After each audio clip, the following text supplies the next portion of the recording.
Fl-20 ta' Lulju tas-sena 2010 l-Gazzetta tal-Gvern ippubblikat sejħa mill-Kummissjoni dwar is-Servizz Pubbliku għal ħatra ta' konsulent partikolari fil-Ministeru tas-Saħħa bil-kundizzjoni li dan irid ikun ħadem ta' speċjalist għal minimu ta' sentejn sħaħ fil-kirurġija. F'Jannar tal-2011 it-tabib Robert Kuxkieri ġie infurmat li l-bord tal-għażla għażlu għal din il-kariga. F'Ġunju tal-2011 il-Kummissjoni infurmat lit-tabib Robert Kuxkieri li kienet ser tibda l-proċeduri kontra tiegħu minħabba li ma kienx eliġibbli għall-kariga.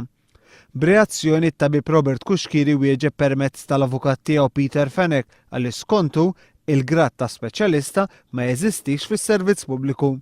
Iżda l-Kummissjoni reġgħet wieġbet fl-10 ta' Novembru tas-sena 2011 u wissit li t-tabib Robert Kuxkieri li mhux biss kienet jikser il-liġi iżda hija offiża kriminali li tgħid li inti speċjalista meta ismek ma jkunx jidher fuq reġistru apposta. Fil-25 ta' Mejju tas-sena 2012 Robert Kuxkieri li jiġi r-raġel tat-tifla ta' Dolores Cristina ressaq rikors kontra l-Kummissjoni. Mill-kopja tar-rikors li jinsab f'idejn One News jirriżulta li bħala l-mandatarja ta' Kuxkieri qed tidher Marilena Cristina li tiġi t-tifla l-oħra ta' Dolores Cristina. Dan għaliex l-istess Robert Kuxkieri jinsab barra minn Malta.